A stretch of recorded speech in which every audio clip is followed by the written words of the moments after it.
Hey, yo, check it. Welcome back, hero. My word is my sword, Hokage and Batosai, pulling the blades out of the forge, yo. Prior to my knowledge of the Force, was thinking Jedi, but through obtaining holocrons from both sides, I'm under gray skies. Everything that glitter ain't kyber crystal, my mind will lift you. In this time we shine together, disarm your pistol, yo. Welcome to the SwordCast, SwordCast. My wordplay, my swordplay when blades clash. Welcome to the SwordCast, SwordCast. My wordplay, my swordplay when blades clash. Welcome to the SwordCast, SwordCast. My wordplay, my swordplay when blades clash. Welcome to the SwordCast, SwordCast. My wordplay, my swordplay when blades clash. Boom. Yo.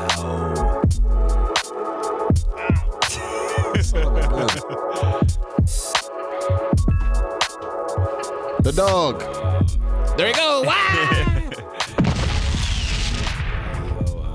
Again, man, I don't know why it took me so long to realize this, but like I love the theme song of the podcast. Yeah, shit cold. And there was a fan who suggested that we like officially release it. So I'm thinking of like going and adding like another verse on it, and we could just put it out. You know, put it on Bandcamp, put it on streaming stuff.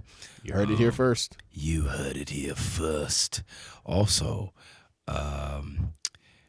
yeah, man, shout out to everybody who ordered a shirt, man. The podcast shirts, they're about to be getting shipped out on Monday. I have had them packed up for a while. I've been in the middle of moving, so it's a little hectic right now. Also got a sweet sticker that we're surprising you guys with that's going with the shirt. So we were waiting on those to arrive as well. So oh yeah, the sticker. I actually forgot about that, but that's exciting. So shout out to y'all. And episode 55. Oh my goodness. Yeah, we have so many podcast episodes. I'll let you go because there's one obvious one. Episode White Chocolate. Jason Williams, one of my favorite NBA players of all time. Bruh, you want to talk about, I actually tried the elbow pass in a game. In an actual game. That's how stupid I was when I was a kid. I was so determined to make this work in a game. I did it. I successfully did it, but it went straight out of bounds, and I got taken out, and I got yelled Douglas. at. What? Hey! Knock it off. I played for Vince McMahon. What did you tell you about that nigger ball? Who do you think you are, Pistol Black Nigger Pete? And that'll do it for the SwordCast for today. And it's the SwordCast.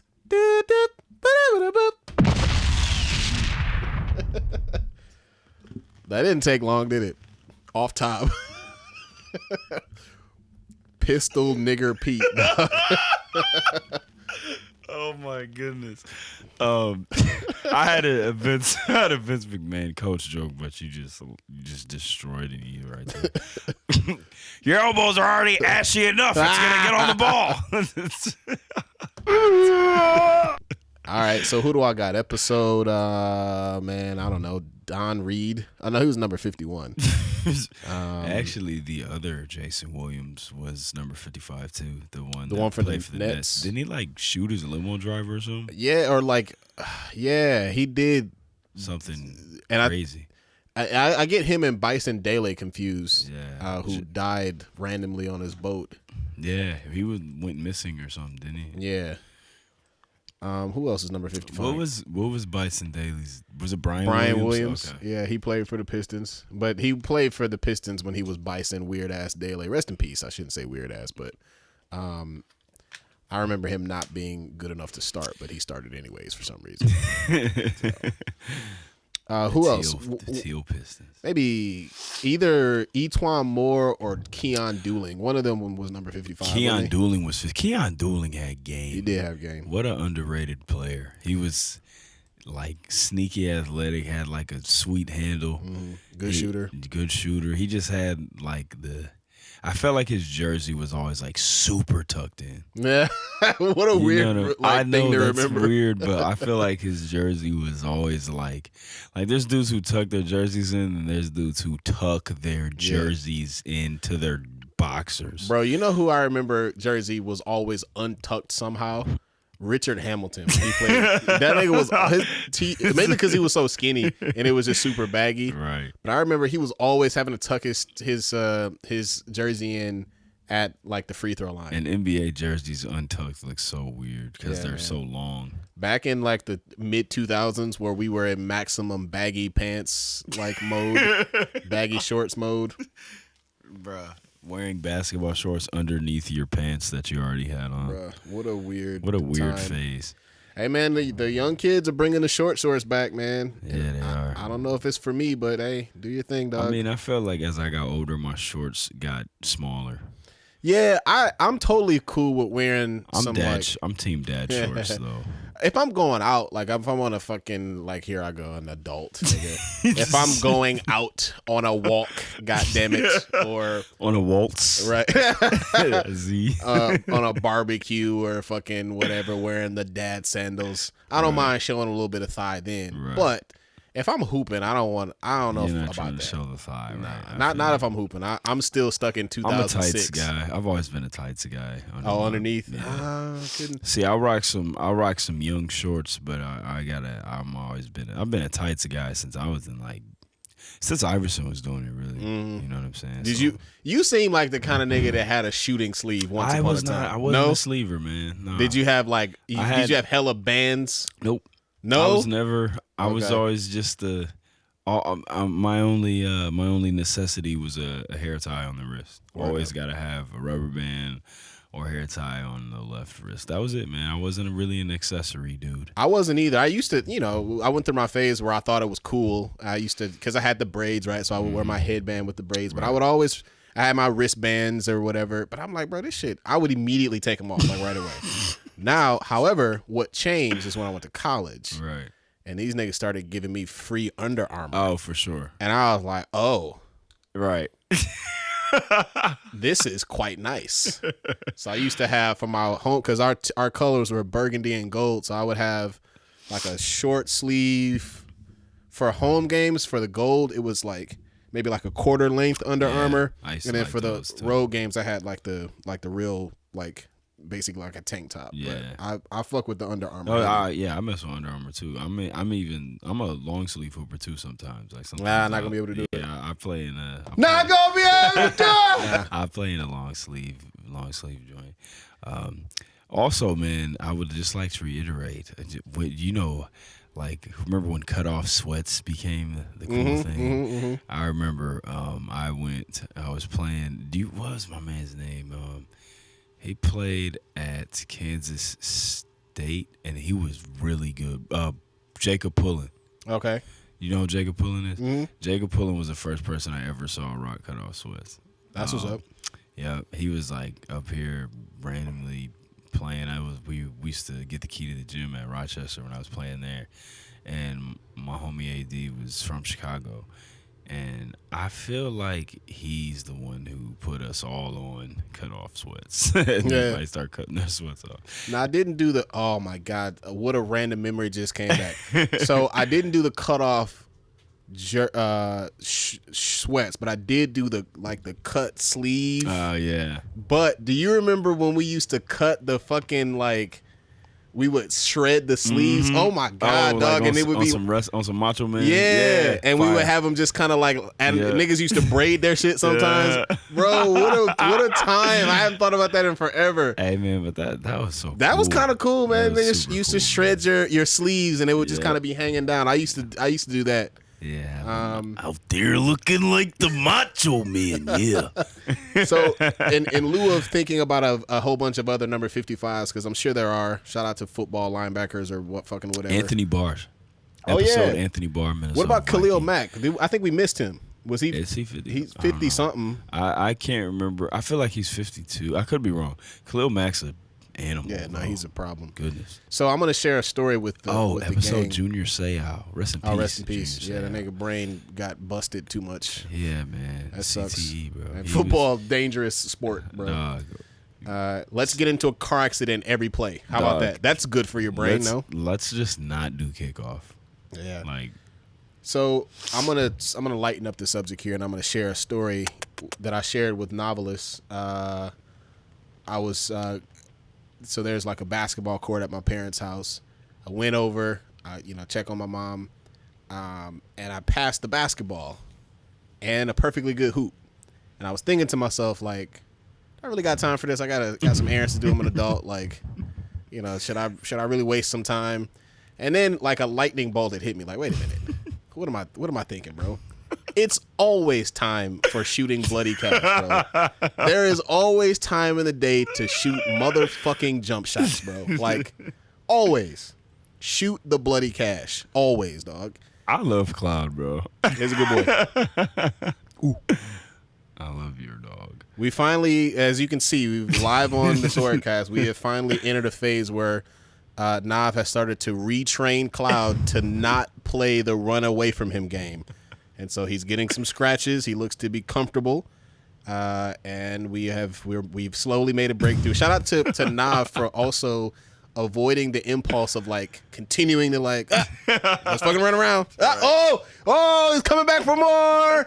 Boom. I yelled and I made him uncomfortable. My bad. But no, we've made a breakthrough. All right, good job, buddy. And a little tail wag. Ooh, eggy tail. Good job. All right. So shout out to basketball. Shout out to shooting fucking bloody cash. I love it. What have you been into recently, bro?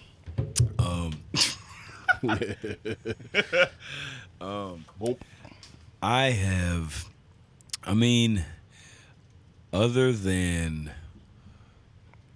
wrestling, which I'm gonna talk about, I'm always in wrestling. I told you it's big wrestling time right now. But so one thing I've been waiting for is for Marvel to, whenever there's a movie about to come out, Sorry, Marvel. Yeah, I'm fucking strong ass dog. Bro, that was really hard, dog. Good job, buddy. Strong.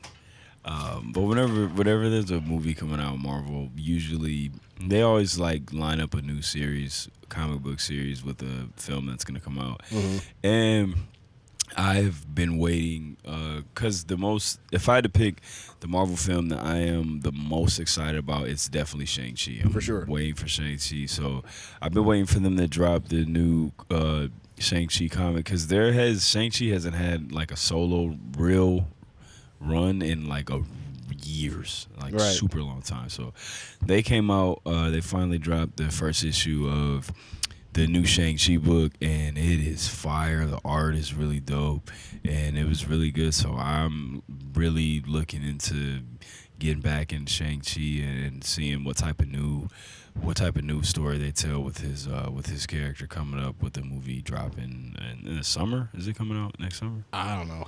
You never know with COVID. I think they pushed a couple of things back. But I've been I just been into kind of getting back into reading some Marvel stuff and this new Shang-Chi title that's out now. That's what's up, man. Well, I'll talk more about what I've been into, but obviously, yeah, it's on the menu. Something happened this weekend, today, as a matter of fact, or yesterday. Yes, sir. With regards to one of our favorite video games, and let's just say a nigga's been playing that shit quite frequently. Ooh, I can zoom. I just figured out how to zoom in on the camera. Tech Master Hiro-san. Fire. Okay. Tech Master Hiro-san. I've always noticed that like I'm all up in the try camera. to time it. Can you like zoom it and like if something happens and it's like a reaction? Like I would have to really we need a separate like hold on, wait a minute. Okay, go ahead.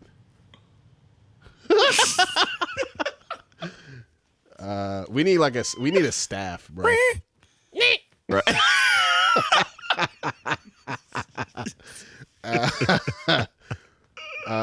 Yeah, yeah, no, we need a. I can't do this for the whole show, right? But that's we need to cool, hire though. somebody. Cool. All right, so now we're like kind of the same size on the screen. Rick Brown, right? Hey, Rick Brown, come do the work of the Zoom on the podcast. Word up. Yeah, so I'm looking forward to talking more about that soon. Sure. Oh wait, you know what? That's the next thing we're talking about. So, awesome. So what have you been into? bruh, so Ghost of Tsushima has released a multiplayer patch, bro? Well, first of all, they just introduced a new patch. That motherfucker was 8 gigs, Bruh, but it was worth it. Come on, like, look, this expansion was free. Bro, that shit is a whole new game. Bro, I would have paid $40. I totally would have paid $40, $50 for this. No questions asked. Sucker Punch, like, they're game of the deal. year, and also doing it for the culture, big time. I'm in a tough spot for game of the year, bro. Huge because time. Not me. I know you are. But bro, like I haven't played Cyberpunk yet, right? But I want Ghost of Tsushima to win. I know you've been super. It's not even about me, bro. I can enjoy Ghost or Cyberpunk for what it is. For what I don't give a fuck, right? But I think Ghost of Tsushima earned that title. But bro, when I tell you that these writers, these like game critics have been like writing for Cyberpunk for years, it hasn't even come out yet. Yeah, and it's already getting consideration for game of the year. It's gonna be tough to beat Cyberpunk. I wouldn't be surprised because of how long it was pushed back and how we've got like a much longer chance to like enjoy Ghost of Tsushima, and I would be happy if it did. Yeah. But I just don't want to see it get robbed, dog, and it might. Right at the end. That would be trash. Don't let Cyberpunk be like, if it lives up to the hype, it's a wrap. Like there's nothing that can stop it. Even if it's like slightly disappointing, it'll still probably win. It would have to be like trash. You heard it here first. Ghost of Tsushima Game of the Year. Boom, there it is. But yeah, man, the multiplayer, bro, like that shit is really fucking fun, dog. It's so fun, man. We will definitely be streaming that shit like immediately, probably as early as this week at some point. Yeah. But yeah, you got the two player like co-op missions that are pretty challenging. Yeah, difficult, man. Yeah, you got to actually work together. Mm-hmm. And let's like shine some light on good, hard, challenging games that are in good taste, right? Not cheap. Not cheap challenging. I've never felt like Ghost of Tsushima was cheap. You know what I mean? Like, it's difficult and it takes some skill to play it, but it's not cheap hard. I got one gripe. One very specific gripe. Okay. The only time that I felt like Ghost of Tsushima is cheap is with the spearmen sometimes. When they do like that charging thrust, there's a moment where like, no, dog, I parried that shit. I perfect parried. And what it'll do, like the game will like skip for a second and then they like, and I'm like, wait a minute, bro. Like, I don't know if it's lag or what, but like, no, dog, fuck that. I defended that shit and you just decided, like, nope. The programming decided that the spearman was going to hit you and there's nothing you can do about it. Other than that, it's all, nigga, if you lost, then you wasn't good enough, right? They didn't cheat you out of that shit. Right. Them niggas beat you. You just were sweet. Yeah. So yeah, and the survival mode, dog. I haven't played survival mode yet.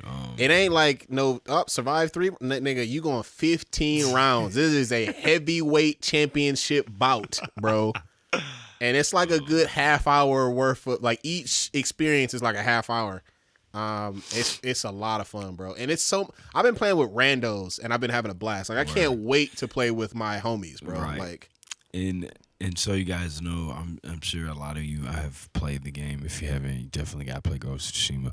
But the co-op multiplayer expansion thing is you get to pick a class, right? They have the samurai, which has got the samurai armor, and then they have assassins who are like the ghost, basically. You know what I'm saying? Then they have hunters who are more focused on archery, and it's a female, right? Yep. Hunters, I'm telling you right now, just look awesome. They're really sweet. And then there is the Ronin, like with the straw hats. They're like a support class kind of. Yeah, they're like a support class, and each class has like a unique ability that they do. A couple, right? Like they both have like a couple unique abilities they do. The masks, it's so they added so much. Like you said, it's a whole nother game almost. I would have totally paid money for it. So I started off with samurai. To me, it's gonna be I'm gonna focus on samurai and assassin. Yeah. I started off with the samurai. The good news is everybody all has the same base attacks, right? You all have the same basic moves, same stance. Well, your sword. So you get new swords that have different stances. They have.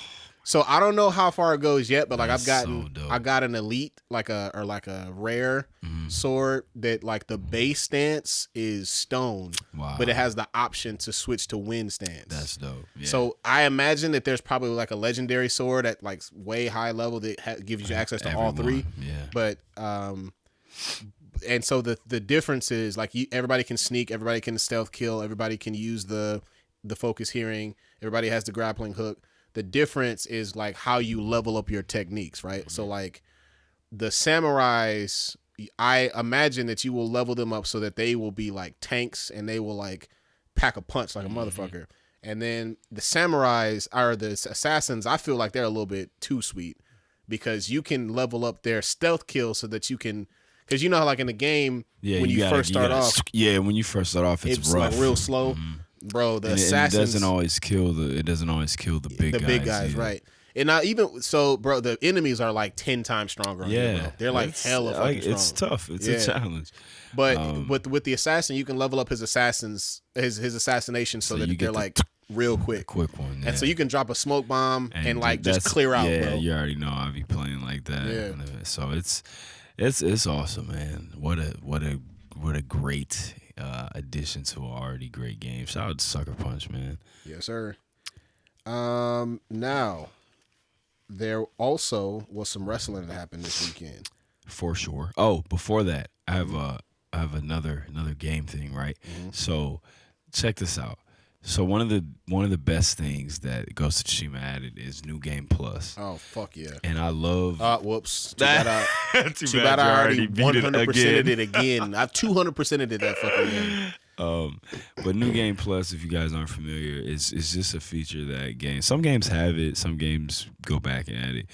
If you beat the game, it's. Even if, no matter how much you enjoyed it, it can be a little frustrating to beat the game, especially 100% it, and have all this sweet stuff, all these sweet upgrades, these weapons, these power-ups, these armors, these outfits, and then start the game over and have to start from scratch again. New Game Plus is something that is in a game where you can start the game over and play it from the beginning, but also have all the things that you earned when you beat it the first time. So Ghost added New Game Plus, which is awesome. But my question for you is, when we were kids, New Game Plus wasn't a thing. Hell no. So if you could pick one game from the past to put New Game Plus in it and go back and play it with all your upgrades that you got, throughout the game, what game would it be? Metal Gear Solid. Okay. That would have been really fucking helpful. Word. And you kind of can do. They kind of have a sort of a New Game Plus where you can go back with the stealth suit or the bandana, which gives you infinite ammo. Right. Another one would probably be Zelda Ocarina of Time. Man, yeah, that would be that's mine for sure. Yeah. I mean, but I guess it's not, but it's not, bro. It's not. It is not. Oh, you know what, bro? You know what would be perfect, dog? What? Nigga, Pokemon. I was just thinking that too, bro. Dog, I would be smacking them fucking gym leaders, dog. Pokemon to get to. I think that some of those older Pokemon games, New Game Plus would be so dope. Just go back, play the game from the beginning with your roster. You know what I'm saying? Already level 78. You walk in the gym, Brock be like, "God damn!" But you know what would be even sweeter as if the game upped to match your. So they did. I mean, that's the reason why Pokemon Gold is my favorite, or Silver is my favorite one, is because they basically did that. You had to go back through Kanto with like leveled up versions of those gym leaders, which is and then really cool. Yeah, and that's just. I wish they would have. Done that because Pokemon. I love Pokemon Sword. It's sweet, and the levels do go up. But obviously, once you beat the game, you get to a point where it doesn't matter. You got level hundreds, and you've been out here in the lab. You know, Orochimaru style breeding, and you just growing Pokemon, right? and it doesn't matter what level the other ones are. Right. You're still gonna kill them in one shot. But yeah, man, shout out to video games. But yeah, as you said, as always, wrestling going on. Like I said before, G1. I've been waking up watching it. I'm about to get up in the morning at 5 and watch the finals tomorrow. And it's gonna be super dope. Kota Ibushi made it to the finals again, 3 years in a row. It's never been done before. He won last year. If he wins this year, I think he'll be the first person to ever win in 2 years in a row. So, I mean, Antonio Inoki did it in like the 70s, but that was before it was like what it is now. It wasn't the same thing. So he would be the first person to win in 2 years in a row, and that would be amazing. Sonata won the other block, so it's Kota Ibushi and Sonata tomorrow. And the thing, honestly, bro, that I'm most excited for my fellow wrestling fans is I'm just excited to have a final with no Bullet Club, bro. Like, get that interference, cheating, ref bumps, hitting dudes in the nuts. I'm so tired of it. It just gets annoying after a while. Right. So I'm just glad. I'm kind of hyped for there to be just two just amazing talents with no shenanigans. What's your prediction? You know what, bro? And I think that Kota Ibushi's gonna win again because I love Sonata and I think he deserves it. But the way that New Japan usually books their things is if you beat the champion in G1, you normally earn yourself some type of title shot before Wrestle Kingdom if you pin the champion. Sonata beat Naito already in the tournament. So it doesn't make sense to me for Sonata to have already wrestled Naito and beat him and then win G1 and then wrestle him again at Wrestle Kingdom. Now, what does make sense is so the story on Ibushi, this dude's amazing. He's one of the best wrestlers in the world, but his thing was he would never sign a long-term deal with New Japan, so they would never commit to him. But he's been signed, and it's his time. Like Naito, deservingly, this was his time. Naito needed to be champ. Him and Ibushi have a crazy rivalry through the last couple years. They have not had one match against each other this year. So I think them going a whole year without wrestling each other after they have so much history, it would be perfect if Ibushi won again, became not only go to the finals 3 years in a row for the first time, but also win 2 times in a row and main event the Dome. And he's the only person I want to beat Naito for the championship. Now, what could happen for Sonata is Naito's obviously double champ, right? So I think that Sonata pinning Naito would be a good way for Sonata to get an Intercontinental shot. Maybe he can win that belt, and he goes into Wrestle Kingdom Intercontinental champion, Naito IWGP heavyweight champ. Then you got Sonata holding the other belt, and Naito still defending the main event. So I think Ibushi's going to win, bro, and I'm totally here for it. Yeah, that'd be cool. Ibushi was always one of my favorite guys from New Japan. Yeah, dude's amazing. So, yeah, I'm excited to see. I'm obviously not going to watch it at 5 a.m., but I'll take your word for it. Word. So, Halloween is on deck. Yes, sir. And so the question here is, what is something creepy that you actually like? A show, a film? Word. So whatever. How do you feel about horror films? Because I personally am not much of a horror guy. So here's the thing, bro. I'm fine with things that are scary and psychologically thrilling and holy shit, that's crazy.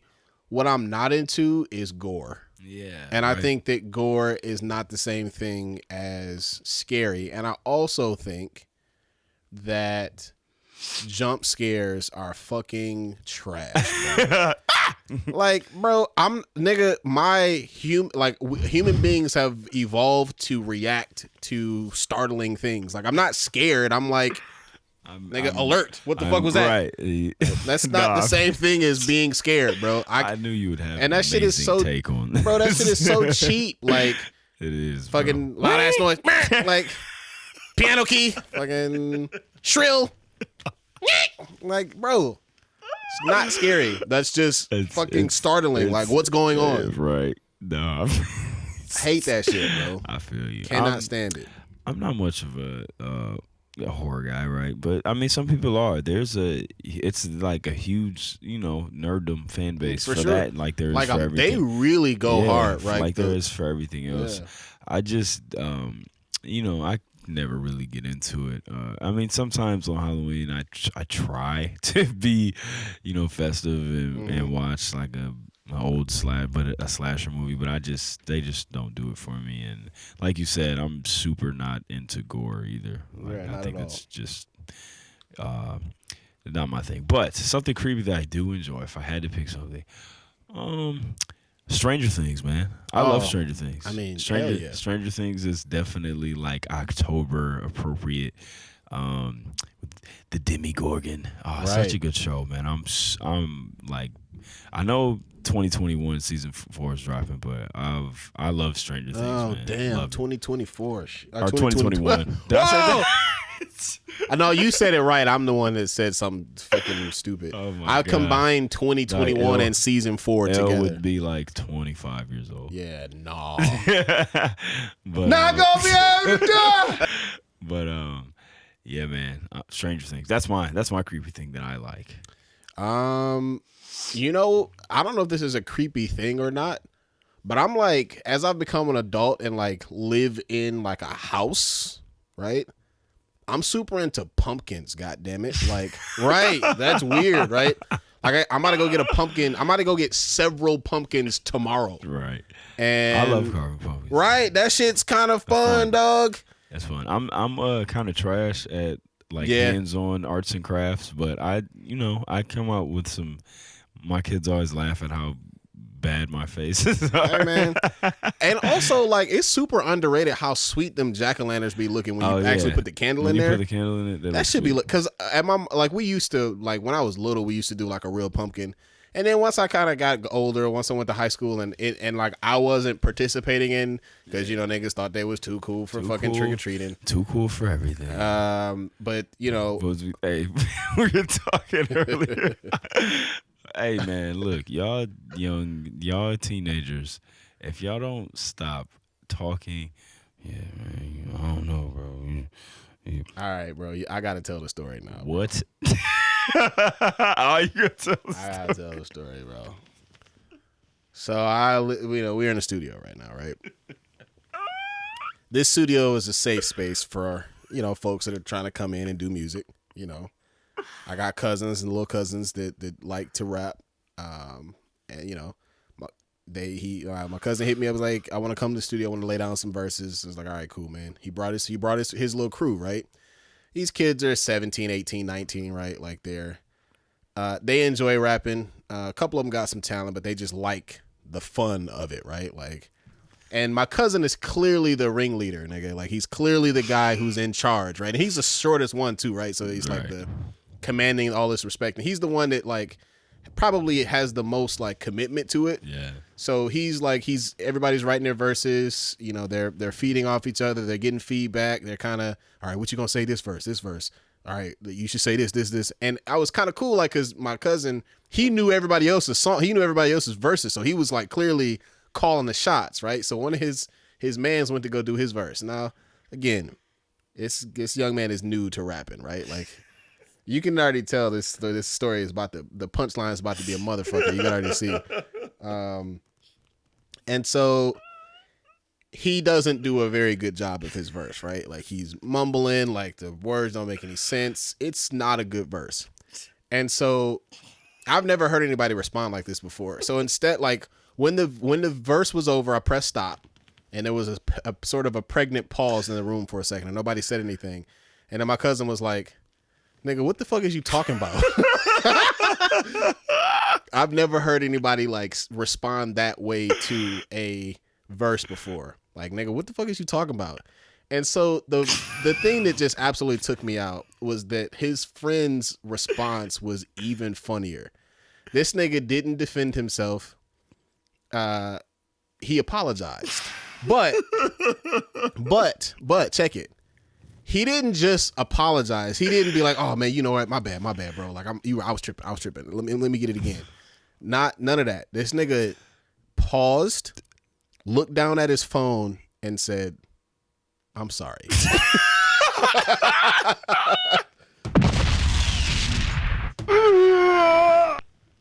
Nine. Dead. 9. Get up, dog. You are bleeding. 9. The verse was too trash. 9. You need more oxygen in your lungs, dog. 9. That nigga verse was so weak Oh my goodness. that it warranted an apology. Bro. 9. I'm gonna tell y'all something. I get really bad secondhand embarrassment, which means that if something embarrassing is happening to somebody, it could be on TV, bro. I can't handle it. I cannot deal with something embarrassing happening to someone else because it makes it, for some reason, it like makes me embarrassed for them. And bro, I would have threw up if I was here and that happened. So the part that makes it even funnier I though would not been able is to I had to like point out how funny it was because this thing it was a little bit of space in between, right? Because after he was saying like after my cousin said, "What are you talking about?" Nobody really said anything, and I was like, "Bro, I ain't never heard nobody say nothing like that before after a verse. Like I've never heard that before." And I actually think, now that I'm thinking about it, I think I'm the one that made it worse because I'm basically the guy like,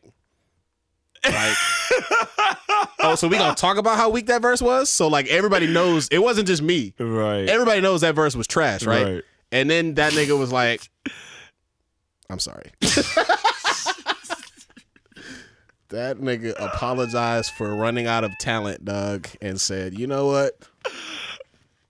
My apologies. My apologies. Oh, my apologies that I put y'all through that shit, dog."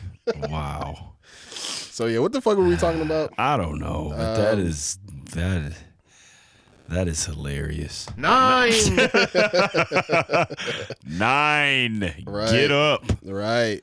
Goodness, man. I was talking about pumpkins somehow. I don't know how we got to talking about this. Talking about something creepy that we enjoy. For Halloween, yeah. But yeah, I am looking forward to carving pumpkins.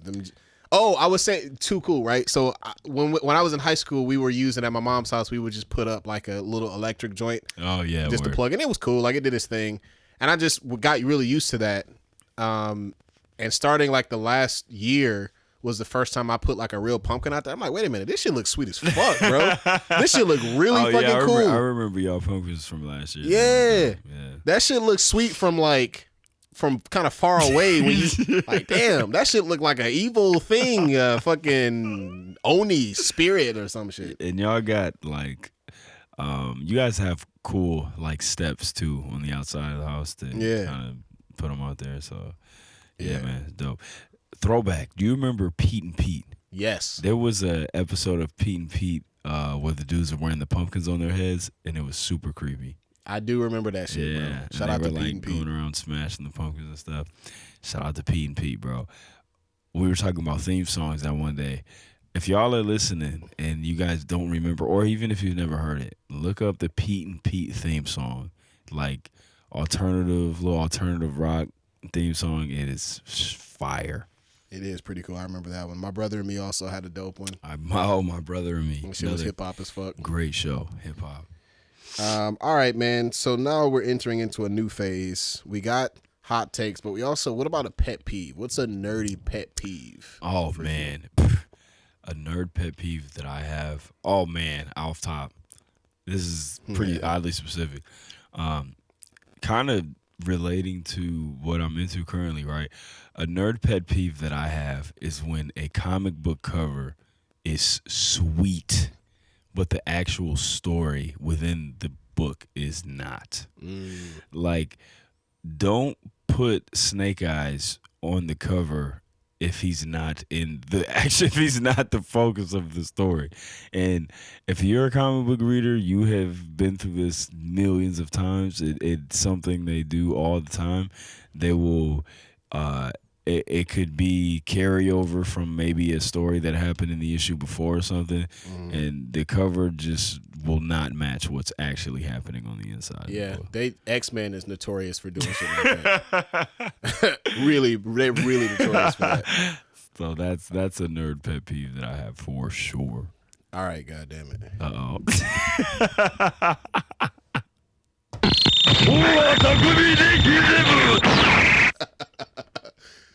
You already know what time it is. Hey, I got a nerdy pet peeve, but it's also woke. Hey, man. Right? Fucking goddamn it. Look, bro. Hollywood, right? Diversity. Right. Yes, inclusion. Word. You Hollywood niggas, goddamn it. Oh boy. They are pulling the white woman wool over our eyes. Oh, for what? For diversity. Like, oh yeah. Stop thinking that turning all of your white male leads into white female leads is true diversity. Word. It is not enough. Not gonna be able to do it. Not gonna be able to do it. I feel that. Stop it. Finn should have been the main character in Star Wars. It should have been a Jedi. At least a Jedi. Period. I love Rey, but she was dope. Finn should have been a Jedi. At least you could have. I mean, it's always been about the twins, right? Mm-hmm. They both should have been. It had to have been dope. Look, man, and so like I got into an argument on Facebook. Fuck, I feel like I say that way too often. Cause you be on Facebook throwing the punches, man. Right. About Star Trek, right? Star Trek has always been historically diverse, and so. Like, there are other types of diversity as well, right? Other than race, right? So, like, LGBTQ, body diversity, right? Like, plus size, whatever. Word. Neurodivergent, right? Like, folks that are, like, have autism or have, like, what is the quote-unquote high-functioning autism? Yeah. Asperger's or whatever, right? And there are people who, like, have shit like that in real life. And like want to feel represented, and so somebody posted that, and it was in reference to like, I think somebody said like, yeah, like why shouldn't we? Somebody said like, yeah, like why should we ever pay any attention to like race? We should just like cast blindly. And I was like, well, goddamn it, because nigga, if we don't, like we haven't forever, we're just gonna cast white men in every role. Take every movie or TV show ever, for example. You know what I'm saying? God ever. 9. God damn it, you dumbass. Hey, and so there was a young lady who was like, it's cool. Like, I would love to see like diversity, but not just black. Like, also, what about like plus size women and neurodivergent folks and people with Asperger's or whatever? And I was like, yeah, that's cool. I'm here for that. Except if the only depictions of those types of people are still going to be just white people. Right. Fuck that. I'm all set. Because black people come in all different shapes and sizes. We're plus size, we're queer, LGBTQ, we are neuro atypical, we're all those things. So any diversity that continues to perpetuate, boy, god damn it, perpetuate whiteness as the default is not enough. Look, I'm here for Not it. enough, bro. 100%. I don't care what kind of creativity, what kind of interestingly diverse that you have. If they're not also including brown folks that are like that, then it does not count. It's dog. almost like backhanded diversity, right? It's safe. Like white women are the safest option. Like, oh look, it's diverse kind of, but a girl. no, these are still white folks. These are still defaulting that whiteness is the main character. And I'm happy for my white women's, I suppose, right? Shout out to y'all and embracing the moment. But what else we got, right? Now let's give the black woman her franchise. Let's give a Asian man a action franchise, like a franchise, bro. Let's make the next James Bond my man that's about to play Storm Shadow. Henry or is he playing? He's playing Snake Eyes. Henry Eyes. Golden. Yeah. He would be a dog ass James Bond, bro. You know what I'm saying? For sure, man. No, let's get Idris Elba. I mean, he's a little old for the role, but whatever, right? Let's get like some brown folks and whatever in like lead big franchises. Big motherfuckers, not just little minor fucking Mace Windu. Bro, I love how when we mock people, we do like this. Fucking he's black. Look, he was in Star Wars, man. fucking Mace Windu, bald headed and fucking purple lightsaber. I love Mace Windu. One of my top 3 favorite Jedi ever, but he was not a main character. He does not count. There has never been any diversity in Star Wars ever. At all. And I love Star Wars. Me too. Same. I feel but that shit has never been diverse. Ever. No. So that is my pet peeve. Let's be better about diversity, Hollywood. Like let's actually do it for real. Stop being scared of brown folks. Bro. And it's and you know what, man? It's because people cater to and they might not think so, right? Like you almost subconsciously cater to racism because for sure you know that you have a fan base that you see it all the time. Like people, they get mad, you know what I mean? And people, these companies and these writers are in there and they do these movies and they are, like I said, they might not know it and they might not feel like it, but it's subconsciously catered to racism and they won't push the envelope as far as it can possibly go. They'll play it safe, like you said, it's safe casting. It's diverse. It's a girl. Look. White girl. But and she's not only is she here, all right, just to show I'm fighting fair. And not only is she always a white girl, she's always a stick blonde Hollywood like model looking same person white girl. Go get you a big fat white girl and have her be the main character. Yeah, I feel you, man. Plus size, big women. I love it. Right? Let's this is one of my oldies but goodies. Next time y'all cast a super motherfucker woman, she better be Diesel. She better be able to whoop my ass. Wonder Woman, 6'1", 180. Shout out to Gal Gadot, but nah, bruh. Right. Get your ass in the gym. I don't care nothing about the beautiful. Like, oh, she needs to look good what she need to look good in a bathing suit for? She about to be out here bench pressing niggas. She about to be out here, right, nigga? Fucking. She about to be out here folding cats, dog. She can look good in the bathing suit too, but like I want her to also look like she'll fold a nigga and put her in her pocket. Hang a nigga from her fucking keychain, dog. Right. Nah, I feel you, bro. That was fantastic. All right. Niggas is getting activated man. Bro, I got activated mid-take. Fucking powered up, dog.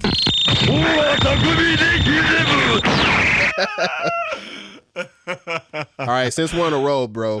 So the next section, let's play the music. It's Hero. I take better. All right, just to show that I'm on a roll, man. You just give me a topic. I'll give you a hot take. Off top, dog. Let's go. Okay. Give me a hot take about okay, here we go. Give me a hot take about magic in anime. Oh, man. Turn that shit off. My hot take is that shit is trash. Bro, I do not like. I know why, right? Because there's. What a great question, nigga. Why, nigga? Because okay, bro. All right. I'm not into Magic, bro, and here's why, dog. Because nigga, whatever, dog. You know what I'm saying? It's just like, it's just like, it's like when you just give up on the plot and like don't have a reason for it. Because Magic. Like, that's not enough. Like, what are we doing? Bro, that's why I love how the MCU describes magic as just really advanced technology. Right. No, But I feel that. if it's a whole, these niggas just got a book of fucking plot devices, nigga. The Black Clover niggas just got a book of plot devices. Like, fucking press this to move the plot forward. And then we just go. Like, dog, no. I just need more why, bro. For me, the way that I interpret stories. This is one of the funniest episodes. Man, fuck that Magic shit, bro. I be wanting to understand why something is happening. Not, nigga, the reason for Magic is, nigga, because. Period. Like, no, dog. That's not enough, bro. Not gonna be able to do it. Need more plot.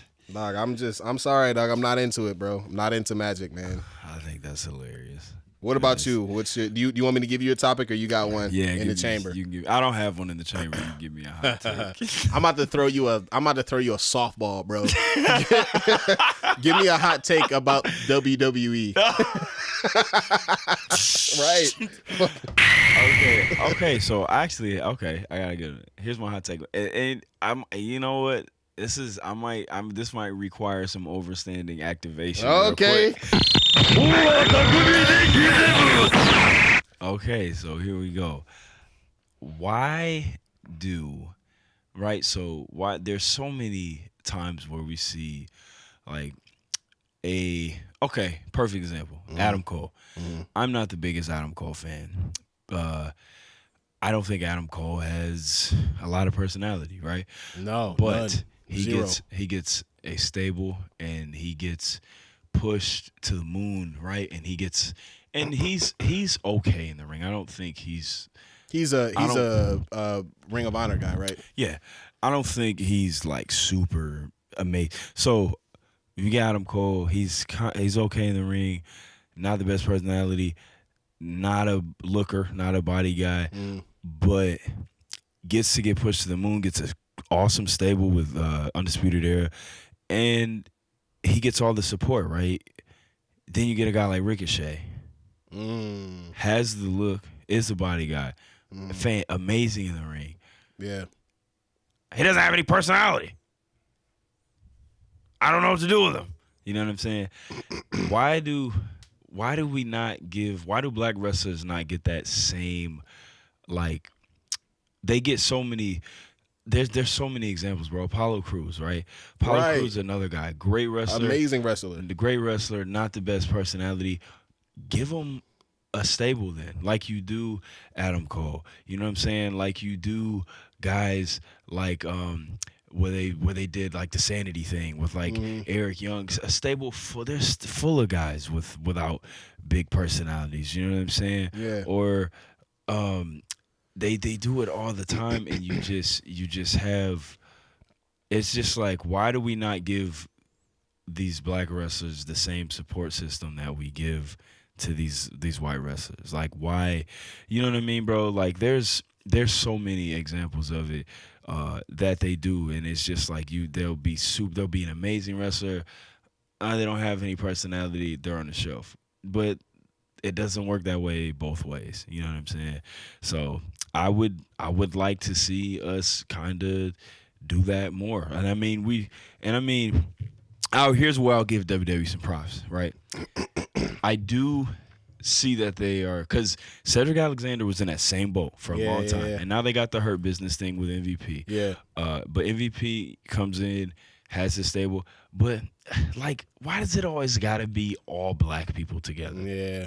You know what I mean? Like, and they're always heels. Dog, they're always heels. And only reason why I knew they wasn't a heel is because they were supposed to. Right. They were supposed to be, but niggas loved them too much and they became faces. Right. Like, you know what I'm saying? So it's just like, Just do better, bro.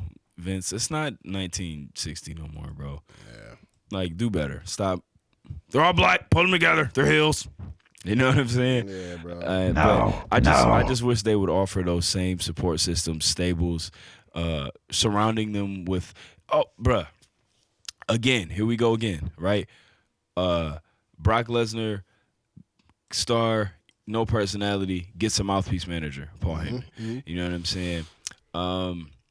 You got other guys. Again, you got your Ricochets, your Cedric Alexanders, your Bobby Lashley. Even Bobby Lashley. I'm not a big Bobby Lashley fan. No. But again, there's another guy who not a lot of personality. Why not give him the mouthpiece like you do, Brock? You know what I'm saying? Same with like even they just now started letting Asuka talk, just speak Japanese, bro. I love that. Just yell at people in Japanese, bro. Why when Shinsuke first got there, why are we sitting here trying to forcing this dude to speak English? Yeah, bro. Give him the same resources that y'all give Brock Lesnar.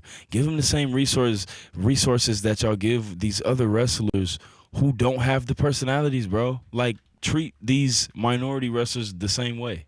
You know what I'm saying? That's all I'm saying, bro. Just do that.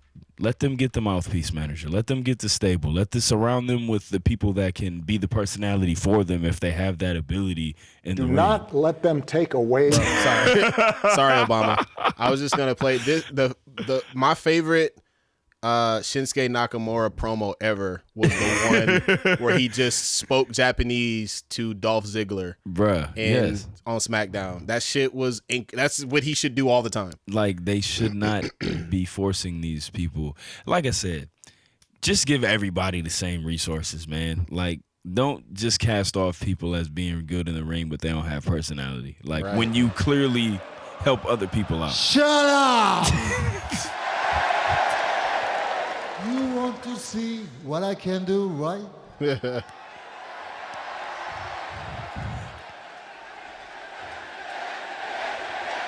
Is this the one I'm talking about? I don't know. I don't know. Yeah, this isn't the one. But Shinsuke, but again, this is an amazing, charismatic guy, and let's not get charisma twisted with being vocal. Yeah, like it's a energy thing. It doesn't have to be strictly that you can talk cool. You know what I mean? Absolutely.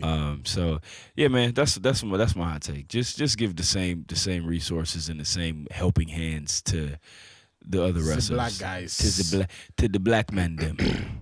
Yeah, man. Yes. Activated today, bro. Cool. So it's time. Oh boy, it's time to make you angry. Fuck. I've already been hype enough this pod, so let's see what we got. Hey, you can only pick 3 times. Who's hosting this time? Let's see. We had Macho Man before. We had Vince. Oh, hell yeah, we, dog. We had Chancellor Palpatine. I love this one. This is a good one, man. I am hell hyped to see this. Dog. This is my shit. Let's go. So last time what did we do last time? We did Cubicle. Oh, we did. I think we did Krillin last time. Nah, last time we did. We did the kid like karate martial arts movies. Oh yeah, that was a good one. Snyder with his 90s guitar riff. 90s guitar riff, bro. I love it. Yo, so this time we got 10. Let's go. Fighting games franchises. Okay. We got to do so the announcer from Marvel vs. or from Street Fighter Alpha. Let's go. Beat 'em up, guys. So you can only pick 3. You can only pick 3. And we got fighting game edition. Now, notice there's no mashup games, okay? There's no Capcom versus SNK, no Smash, no Marvel vs. Capcom. It's straight up games, game franchises without the mashup games. and let's go, man. What you got? Bro, this is actually harder than I thought. So I got two obviously off top. Right. But the last one, Right, Mortal Kombat and oh yeah, of course. All right, so let's go from top left to right as we do. okay. Virtua Fighter. Hey man, don't sleep on Virtua Fighter. Virtua Fighter's cold, bro. Like Virtua Fighter is the first 3D fighting game, I think. Tekken was right after it. Yeah. The Virtua Fighter 5, I have never played it, but I heard that shit is like fantastic. I hear it's one of the best fighting games ever. Yeah, you said that a couple weeks ago. Yeah. Street Fighter, obviously, nigga. What haven't we said about Street Fighter? Samurai Showdown, man. Another sweet one. SNK staple. Fatal Fury, another dog ass SNK staple. Terry Bogard. Some other game. Then we got Tekken. No, just kidding. Look, man, I obviously don't like Mortal Kombat gameplay, but credit where credit is due. Mortal Kombat is a legendary video game. Amazing story, amazing characters. Nigga, just a kid just dumped their toy box, just regardless, into a ring and was like, all right, I'm gonna have this dinosaur fight this cop. And I'm just gonna make up the story as I go. Then we got Tekken, man. Tekken, bro, pound for pound, maybe the best fighting game of all time, bro. You want to talk about niggas that like really can scrap? Like Tekken has the most detail and the most like technical dedication. Yeah. Not only is it technical, also like the dedication to like, well, realism, I guess, but like the dedication to like the actual art forms. Mm-hmm. Nothing comes close. Not even a little bit. I saw a video of some martial artists and they were doing Mortal Kombat techniques on each other. I seen that. And it was hilarious.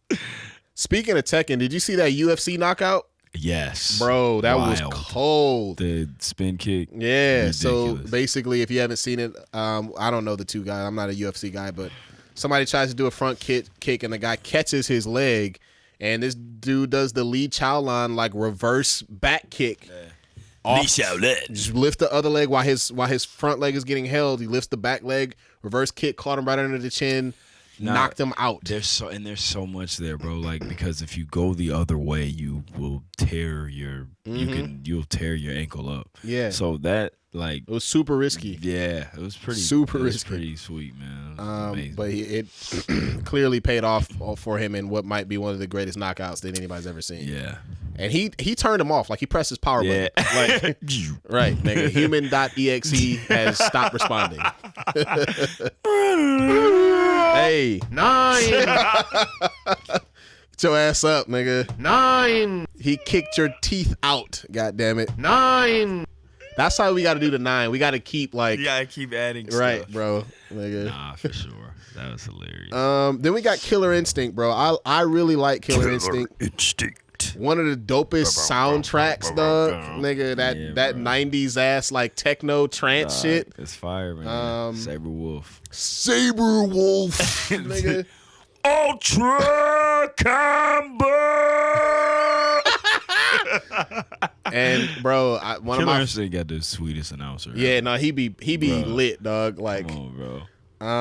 And then my combo breaker. My favorite Killer Instinct memory is Cinder. I think I told this story before, and how this nigga be saying George Blaha. I love Cinder. Did they ever bring Cinder back? I don't know. He was, and also that game was fucking. The combo system of that game was so different. It was. I wasn't very good at it back then, but I think what I know now about video games, I would be better at it if I went back to play. So, whatever. I really did enjoy Killer Instinct. Then we got the King of Fighters, bro. King of Fighters super slept on. Go. I mean, look, SNK got a whole legacy of dope ass fighting games. Yes. Basically, it's a company that was started after a nigga left Capcom. Was like, man, fuck that. I'm about to do my own shit. Yeah. And SNK they got sweet ass games. Guilty Gear, Arc Systems, Anime Fighter. That's the spiritual godfather of Dragon Ball Fighters. Fighters. I was never good at that type of game, but like the art style, the like combos, all of that shit it looks really sweet. And then we got Soul Calibur, which is another legendary game. Soul. Remember Soul Blade? Was it Soul Blade? That was the first one, right? Yeah. Soul Blade, Soul Calibur, nigga, sweet ass game with weapons and sweet ass random fucking guest characters like Darth Vader and Heihachi and Link and Spawn. You remember Master Yoda and Master Chief? I think was on there too. I think. Am I making that up? Let me see. That sounds ridiculous. Soul Calibur, man. Awesome soundtrack. Final battle, fight. Yeah, dog. He was. Welcome back to the stage of history. Goddammit. Welcome back to the stage of history. Yep. Yeah, man. Master Chief was in Soul Calibur 6. I can't imagine how he wasn't the best character in the game. That is absolutely hilarious. Goodness gracious. What is it, Smash Bros? All right, dog. Okay, so I'm gonna make this quick, man. Top 2 immediately, Tekken, Street Fighter. No question. No question. Not even close. Where is gonna have to come down? Cause I don't. Mortal Kombat. Not gonna be able to do it. Not gonna be able to do it. I know that was coming. Because I don't really hate any of these games except for Mortal Kombat, unfortunately.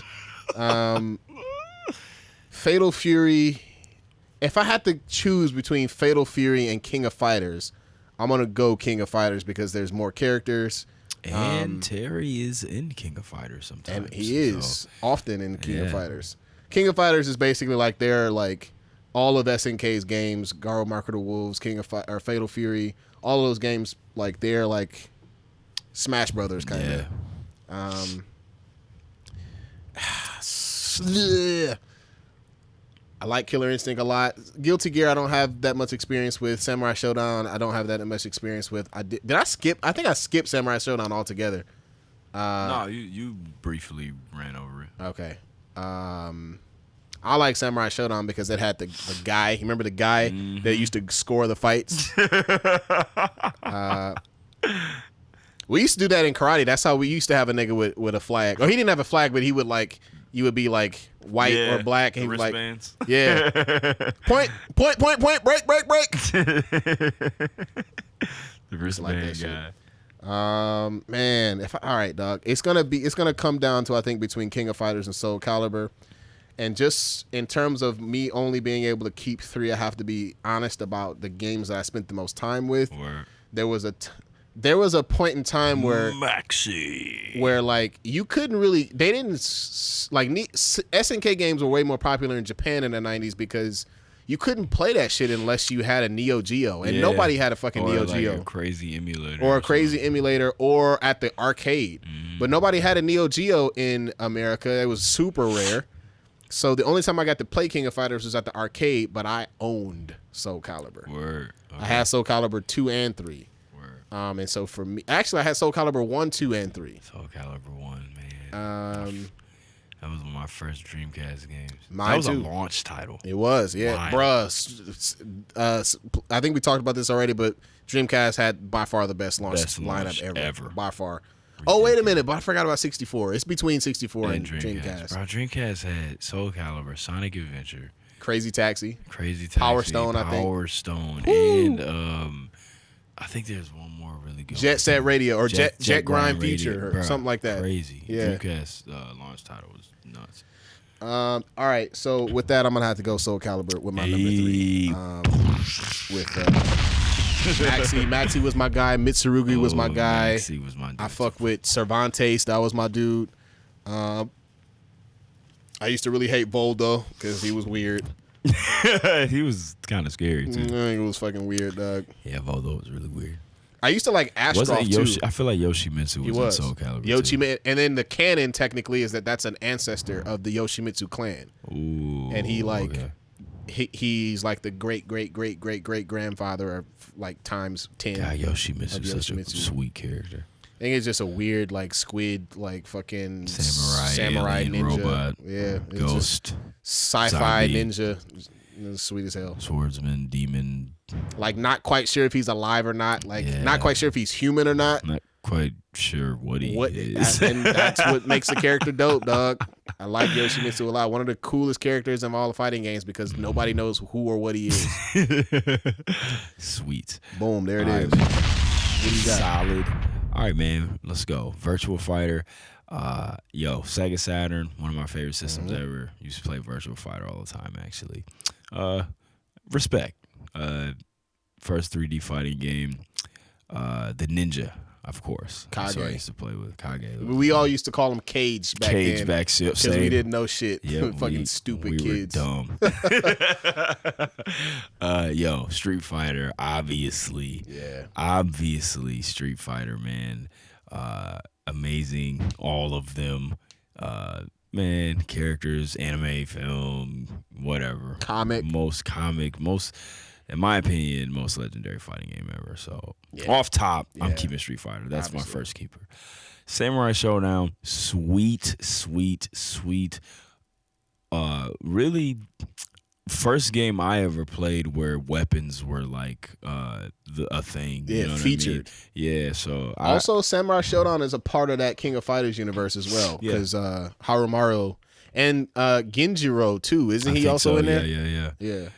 So shout out to Samurai Showdown, Fatal Fury, my guy Terry Bogard. That's one of my favorite video game characters. He comes from the Fatal Fury universe, so I got a lot of love for Fatal Fury, man. Mortal Kombat. I got it. No, man. I love Mortal Kombat lore. I love the characters, the story. Greatest fighting game story ever. Bar Not none. even close. The only Tekken has parts. Yeah, where it's really Tekken's good. got a good story, but Mortal Kombat has been shit doing it is- for so long. That shit is batshit, So bro. many different games. Like one of the most slept on Mortal Kombat stories, bro. Deadly Alliance, Bruh. where they kill Liu Kang at the Off very top. beginning. Crazy. 9. That's He just that broke your is- neck, dog. Bruh. 9. You just got double teamed by Shang-Chi and Quan Chi. 9. Or Shang-Chi. Shang 9. Yo, nuts.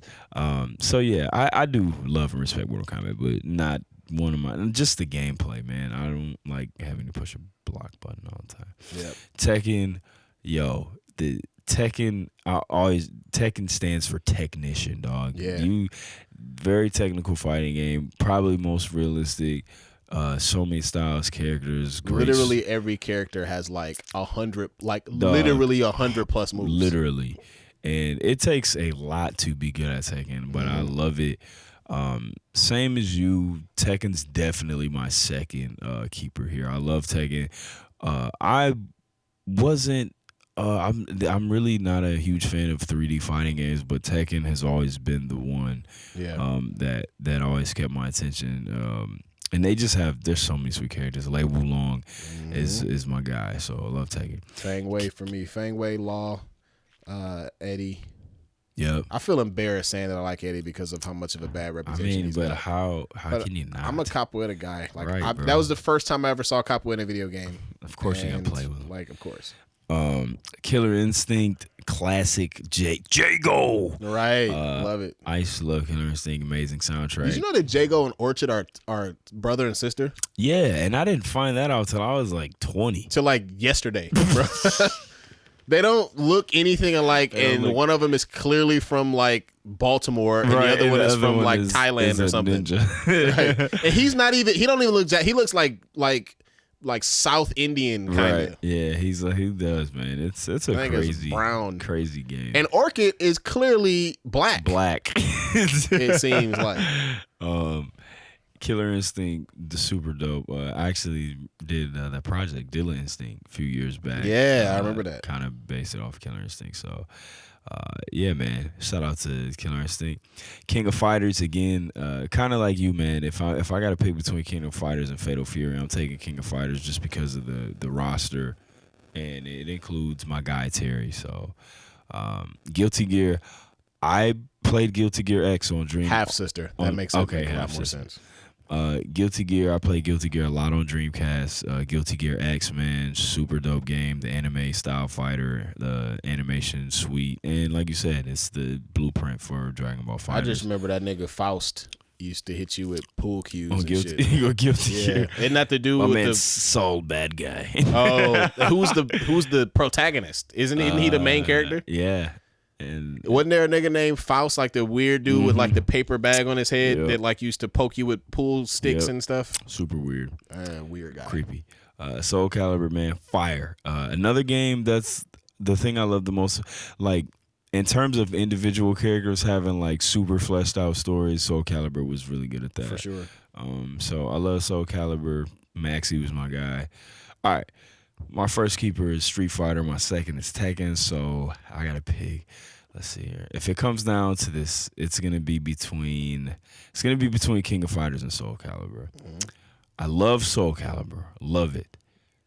But King of Fighters Dream Match 99 or 98. One of those two played the life out of that game on Dreamcast. Terry Bogard is my favorite fighting game character.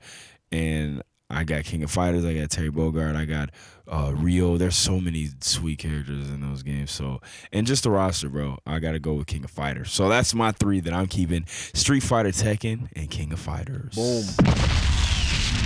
Got to get some SNK love in there, man. Shout out to SNK. Yeah. All right, here it is. Hey, man, we did all the good stuff. We had a lot of woke takes on here today, but it's time for everybody's favorite part of the show. It's time for the top 5 of the day. Last week we did our top 5 favorite characters who didn't reach their potential. That was a unique one. We have another unique one for you today. Hiro-san.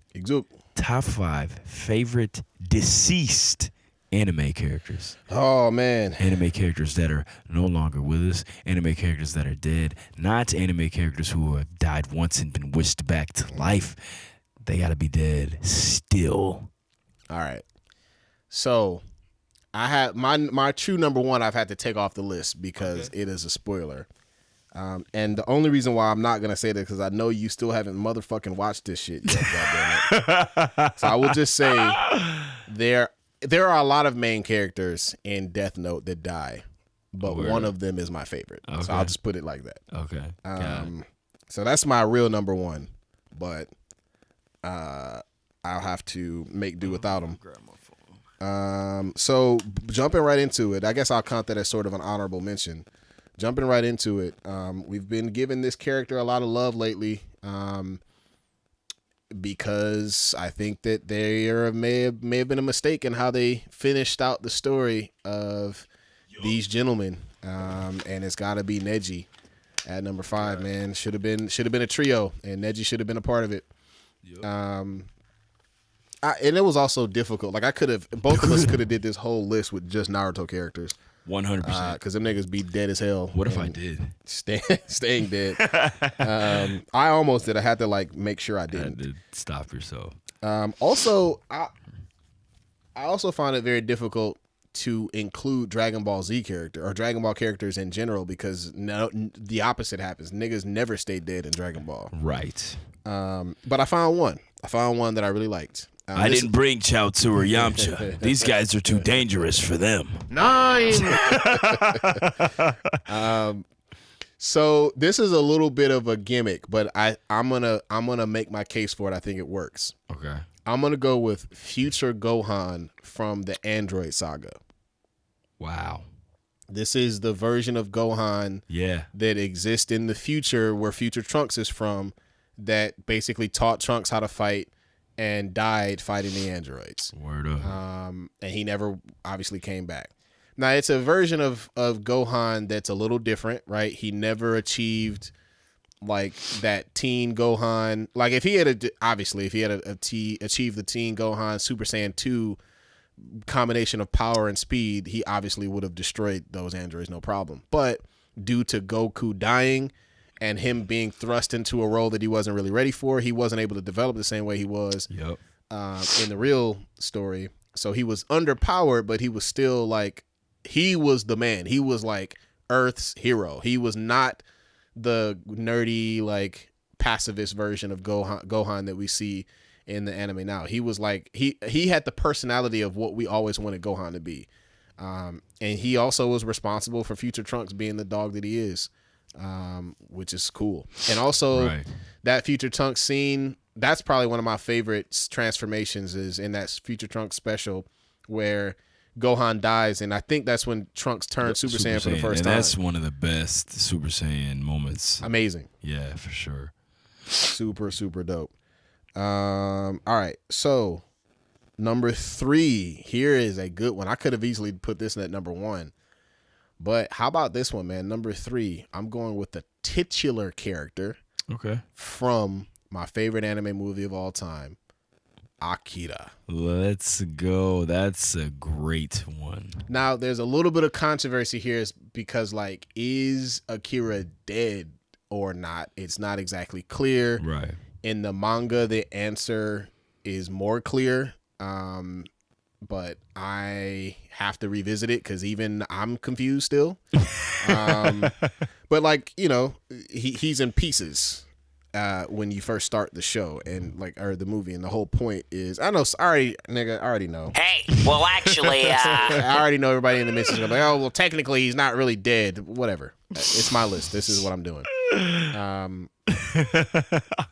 And he was like the scale. He was the model or the like driving force for Tetsuo, like, you know, to become the powerhouse that he was. And also, I was just really infatuated with that character in general. Like, I just was really into that world. Right. So I'm gonna go with Akira as a sort of gimmicky number 3.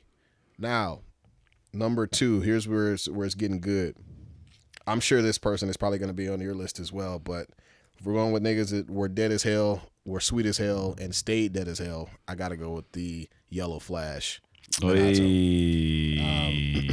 go. I just like seeing the sweet character. Like, I loved his story, man. He was just like, just a real ass, like genius, once in several generations level of talent. Right. Ninja. Like, easily top like 2 or 3 most powerful character, like, relative to their era ever in Naruto. And had he had the ability, and like I love to see like the future kind of resurrected version of him that also had the tail beast in him. Yeah. Like, basically like super Naruto essentially. Man, when he shows up in the future, and that's one I talk about that scene all the time. It's one of my favorite scenes when Kakashi feels he can just feel his chakra, and he's just like, Sensei, like, what? You know what I'm saying? Yeah. A legend. I mean, he's just like a young OG that had everybody respect. I mean, it's one of those. He was like the real deal. He was one of those real deals that came around where he was like a no doubter. Once in a generation. Yeah, like, oh yeah, he's the man. Like, off top, like, he didn't really have any. Like, he didn't have any beef because, like, what could you say about the nigga? You know what I'm saying? Like, he's just, you know, that guy. So shout out to Minato. Yep. And then number 1, bro. It took me a minute to come up with this, but with how I feel about this anime and how, like, dope a character he was, I gotta go with Kudo Sensei from Assassination Classroom at number 1. That's a good one, man. You want to talk about an ugly cry, bruh? That is saddest anime moment of all time, in my opinion. The death of Kuro Sensei.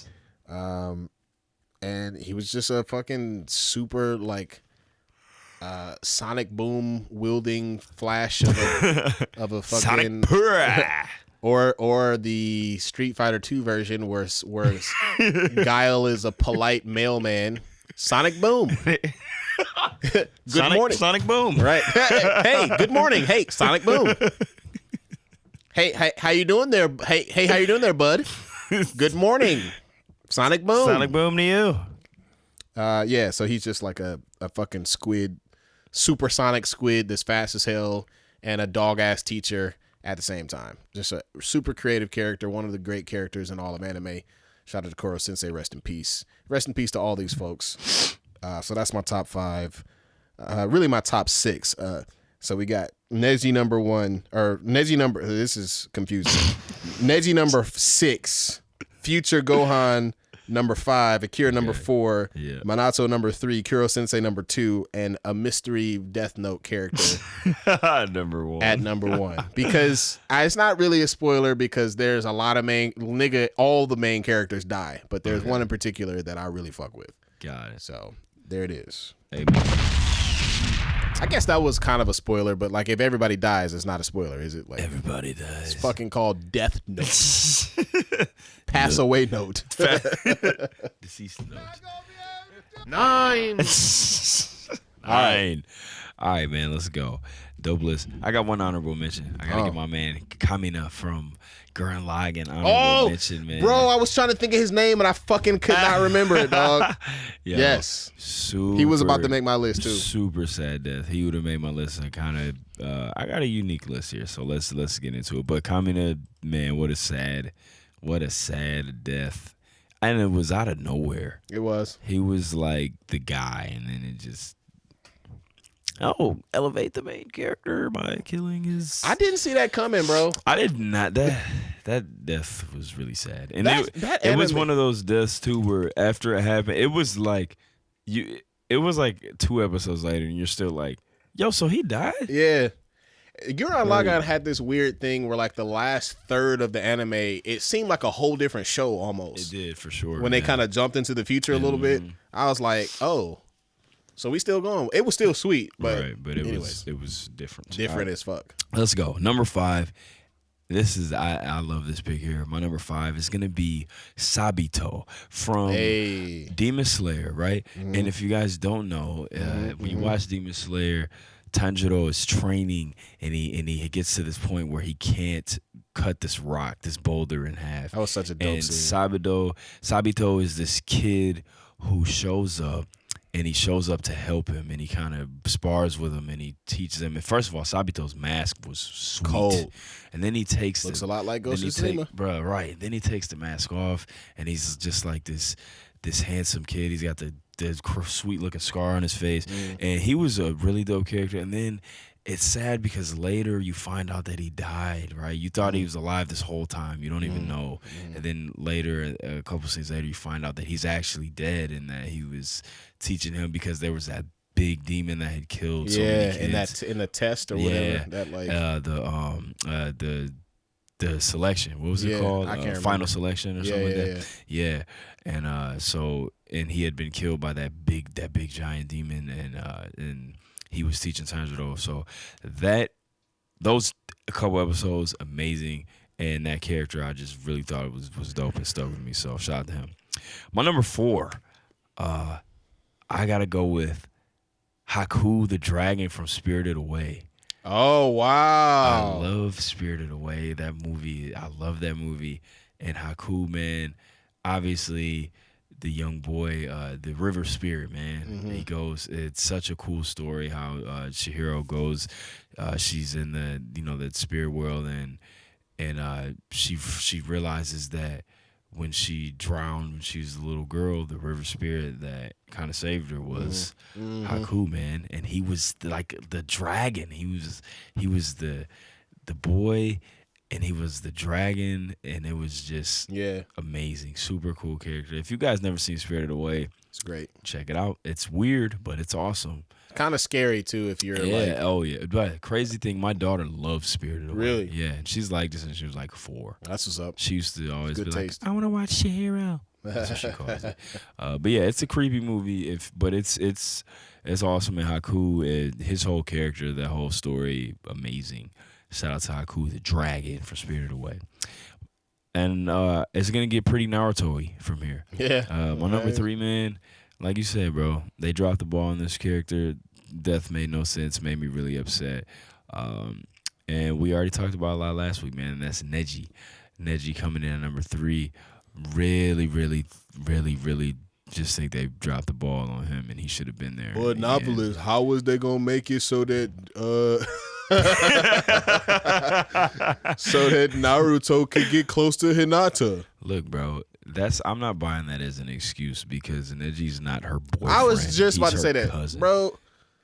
They not fucking off, dating, and I get it because they kind of were going through the thing where Neji had finally like kind of he shed the skin of the disdain that he had for her, because remember, she was born into the royal family, he wasn't, so there was kind of that thing where he hated her because of that, because he was better, but he just wasn't born in that role like she was. So but and he had every right to be salty, because his dad wasn't the guy his brother was, so Neji's dad had to like sacrifice himself, and he died when he was pretty young, you know what I mean?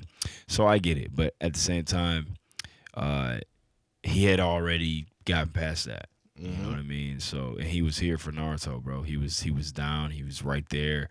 He protected. He died protecting Naruto. Yep. So that take doesn't make any sense to me. Do better. Yeah. Number 2, we're sticking with Naruto here. I got to go with my man Itachi Uchiha, the true Hokage.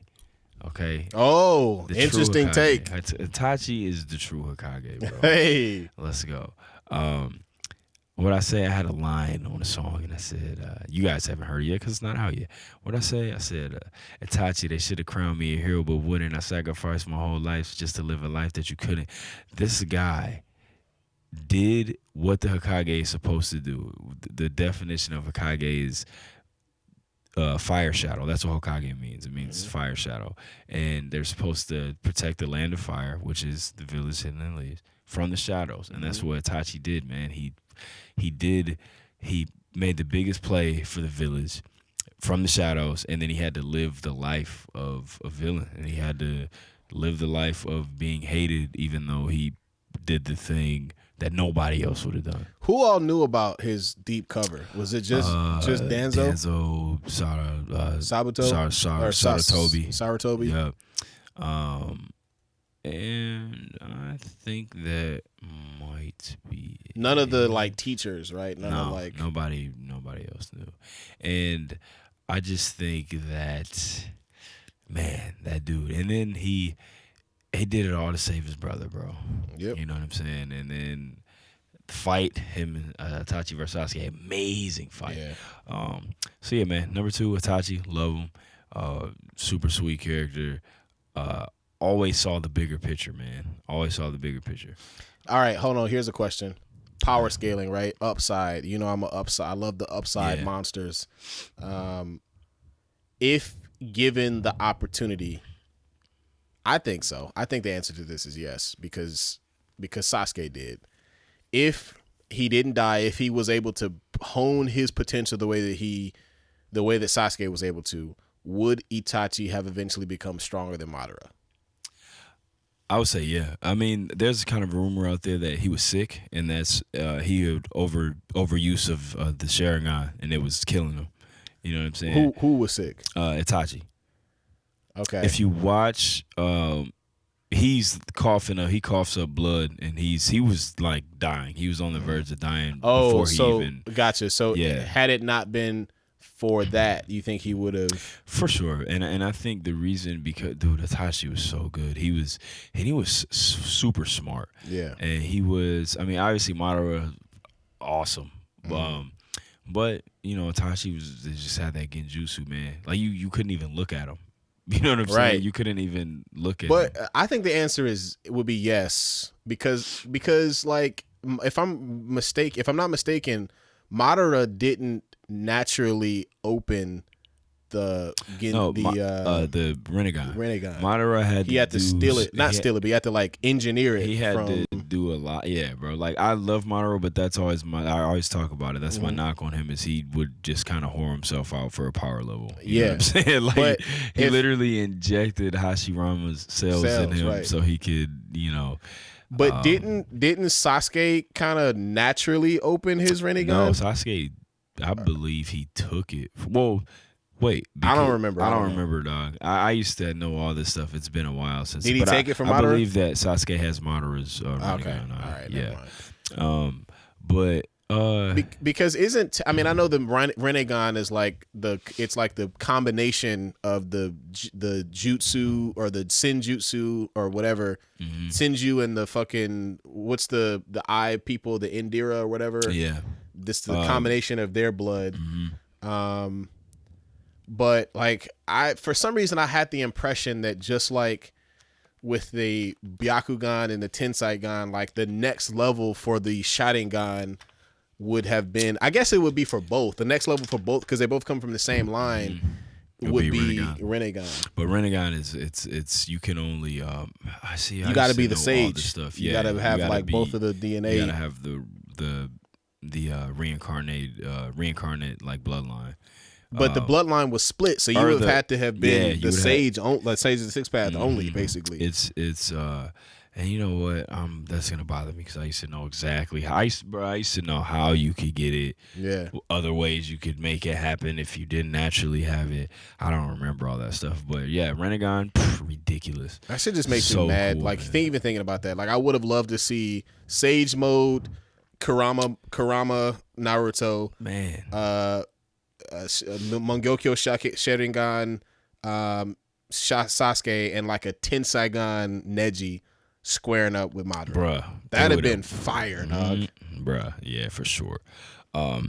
So I'm trying to, you know what? I feel like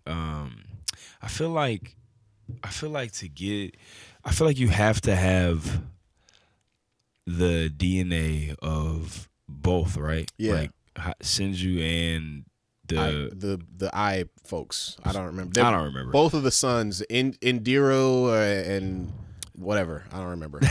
one of the sons had all the sage power. Had like the blood. What was it? What made Naruto his people what's his clan? The Uzumakis. Uzumaki. They had a reputation for having like hella chakra, right? Word. And then you had all the Senju clan, right? The descendants of the Senju. And Yeah, then, the Hagoromo? Yeah. Yeah. So, I think the only way that you can manifest it is if you mix those two chakras together. Right. And the reason that he needed Hashirama's is because they were the two. Yeah. They were the two reincarnations. Yeah. Yep. So I think that's how. So you had to somehow mix those two chakras together. Right. All right. That solves that. Yeah, I think man. We were on the right track. Yep. Naruto. And my number one, hey man, staying on the Naruto track, that's Minato, man. Fourth Hokage, Yellow Flash, one of my favorite characters in the show. And also my legacy and story, man. Like Minato's. When people ask me like, what anime character do you feel like he's always one of the ones I pick. I just love. My man's son was born and he just instantly like just threw it all down. Yep, man. You know what I'm saying? Hey. And it's Off just the boy. His story's amazing, and he was a legend, bro. Like they always loved that in the war. There was like, if you see this guy, just run. You know what I'm saying? Like they had an actual warning out for the opposing nations. Like, yo, if you see this young blonde haired cat, just get out of here. Don't fight. Just fucking leave. Run, bro. So yeah, man, amazing character. One of my favorite Naruto characters. Absolute legend, man. My man, he buried Obito with that. He buried Obito with the flying Raijin. Remember, he timed it and swoosh, boom. Yeah. So yeah, man, that's my top 5. Number 5, Sabito from Demon Slayer. Number 4, Haku from Spirited Away. Number 3, Neji. 2, Itachi. Number 1, the Fourth Hokage, Yellow Flash the Leaf, Minato Namikaze. Boom. Hey man, this episode was absolutely hilarious. Brilliant. This is one of the all-time greats. Once again, if y'all are listening on Spotify, man, or whatever you listening to, make sure y'all go to my YouTube channel. Just subscribe, Noveliss on YouTube, and watch the video, man. Hero, the tech master here. We got a nice little video set up, and you guys can see all the funny things you're hearing, and you can see them. So make sure you check it out and follow us on Instagram, man, at the SwordCast Pod. Thank y'all. Peace. Back hero. That My word is my sword, Hokage and Batosai, pulling the blades out of the forge, yo. Prior to my knowledge of the Force, was thinking Jedi, but through obtaining holocrons from both sides, I'm under gray skies. Everything that glitter ain't kyber crystal, my mind to lift you. In this time we shine together, disarm your pistol, yo. Welcome to the SwordCast, SwordCast. My wordplay, my sword play when blades clash. Welcome to the SwordCast, SwordCast. My wordplay, my sword play when blades clash. Welcome to the SwordCast, SwordCast.